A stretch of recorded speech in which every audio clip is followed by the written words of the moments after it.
La mythologie vue par Paul de Saint-Cernin, ça donne des histoires aussi, mais je suis vrai pas ouf en ou fausse. mythologie. Mais c'est une forme de mythologie, ce que vous nous racontez. Les vraies fausses histoires, c'est pas faux, ouais.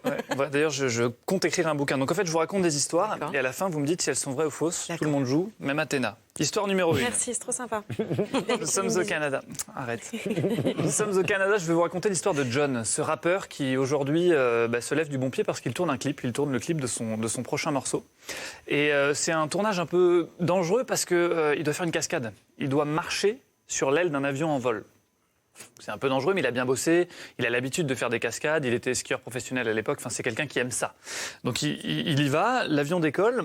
Il se met sur l'aile debout. Il marche de plus en plus, et puis à un moment, l'avion part en spirale, tourbillonne, il s'accroche à l'aile. Non mais ne riez pas. Il s'accroche à l'aile, il parvient à s'accrocher jusqu'au dernier moment où c'est horrible, où il est obligé de lâcher, et il n'a pas le temps d'ouvrir son parachute, et il décède sur le coup. Est-ce que c'est une histoire vraie ou une histoire fausse ? Non, Et on n'est pas du tout dans... Non, mais je voudrais qu'elle soit fausse, parce que vraiment... Enfin bon, bref, c'est moche. À vous de C'est moche de la débattre. trouver. C'est une histoire vraie ou De fausse ? rire. Comment on peut marcher sur l'aile d'un avion en plein vol? Non, non. C'est un épisode de Serge Le Mito. On dirait un truc de Tex Avery, oui. Nolwenn ? Ça me semble compliqué comme histoire de marche en plein vol. Hein. Tout le monde dit faux ? Ah ouais, c'est fou. C'est vrai. Non, c'est vrai. Ouais, regardez. Vous dites que c'est vrai. C'est horrible. Et Pour c'est- l'instant, la photo ne prouve rien pour le moment. Non, Lors mais d'une c'est une- cascade en avion, mais en Ouais. même temps... Et il avait 34 ans. C'est et terrible. voilà, ça plombe un peu je suis conscient que ça plombe un peu Je l'ambiance. voyais bien que vous étiez un peu embêté en arrière. Ouais. Ça a été terrible, cette histoire. Mais non, c'est une vraie histoire. Et voilà. C'était pour prévenir Nolwenn de pas De ne enfin, pas faire des De pas essayer de marcher sur les ailes d'un avion. En même temps, il avait qu'à pas marcher sur l'aile de son avion sans s'attacher. Ce sont des propos qui vous Ah incombent. bah oui, quand même. Bien, alors on va essayer de faire une deuxième histoire. Voilà, qui sera un peu plus marrant. On a un peu peur, mais on y va. Histoire se passe un dimanche en Bretagne, tiens. Ça nous rappelle un endroit sympa. La Bretagne à Crozon, la presqu'île de Crozon, Oui. vous connaissez ? Absolument. Ce matin, Frédéric est très heureux. Il a enfilé sa combinaison, il a attrapé sa planche et il part surfer avec son meilleur ami. Donc ils y vont à pied, ils se retrouvent. Et puis tout d'un coup, ils La entendent... planche part comme ça et puis... Non, il marche sur l'aile d'un requin. ouais, voilà. Et non, pour l'instant, il n'y a pas de mort. Ils marchent dans la Il est forêt. mort. Et ils entendent un gros piou, mais hyper fort. Ils se mettent à terre, c'est un réflexe.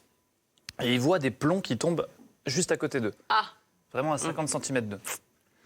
Ouais. Ils restent un temps à terre, ils se relèvent, ils se retournent. Nolwenn est très bonne comédienne. Ils se retournent. Et c'est des chasseurs.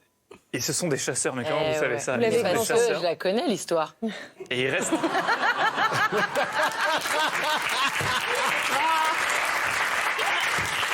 Le calvaire de Paul de Saint-Cernin dans le mag. Mais elle connaît tout sur la Bretagne.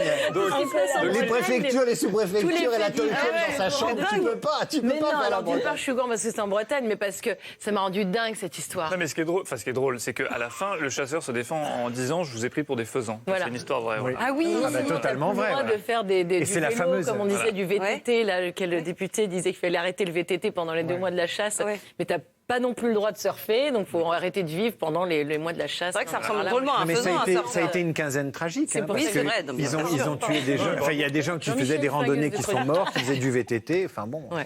Bon, alors Et on va c'est la- peut-être essayer de trouver une histoire drôle quand même. Il y a des gens qui meurent pas dans tes histoires.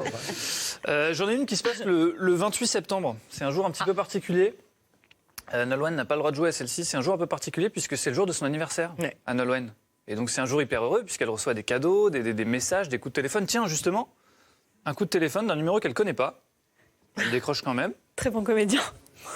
Ça, c'est un téléphone. Hein. Allô, bonjour, c'est Alain Delon. Donc là, elle dit: c'est Alain Delon, bien sûr, merci beaucoup. Au revoir, monsieur, j'ai autre chose à foutre. Elle raccroche. Le téléphone sonne à nouveau, c'est le même numéro. Cette fois, elle dit: je réponds plus.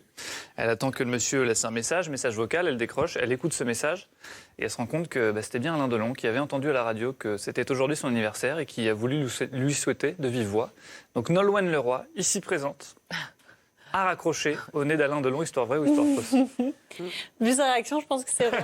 En plus, elle le regarde avec émotion. Avec tendresse. Je pense que c'est vrai. David ? Moi, je dirais que c'est faux. J'imagine très bien Nolwenn lui dire ouais, c'est ça, Alain Delon, et puis moi, je suis le pape, ou c'est Mireille d'Arc, tu vois, t'as un Ouais, truc c'est un ça. peu paf. Donc si vous l'imaginez. donc c'est vrai alors. Ouais, mais j'imagine, mais en fait, j'imagine pas Alain Delon téléphone. Bon, c'est pas clair votre Mais réponse. comment il avait eu les 06 Voilà, comment il a eu Ah oui, le 06 ah oui, ça c'est une vraie Showbiz. bonne question. Alors, finalement, C'est Nolwenn qui va donner la Ouais, réponse.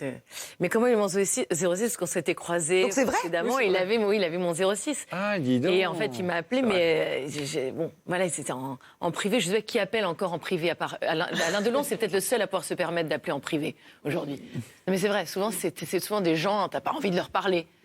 C'est vrai, c'est le Ou des problème. dealers, sinon. Voilà, c'est ça. Ça c'est un autre sujet. Mais voilà, ou sauf quand t'es Alain Delon, t'appelles en privé. Et là, voilà, je décroche et je dis allô, c'est Alain Delon. Et là, enfin, je suis très moscovite, mais bon, c'est Alain Delon. Et non, je dis, non, je lui dis ça, je lui dis, non, bien sûr, c'est ça, bien sûr. Je raccroche et puis effectivement, c'était Alain Delon qui avait entendu, oui, à la radio le matin que c'était mon anniversaire et puis qui voulait me le souhaiter tellement Ah adorable. mais vous avez des bons rapports alors. Et voilà, ah mais oui, bien sûr, Et vous bien l'avez eu sûr, depuis bien Vous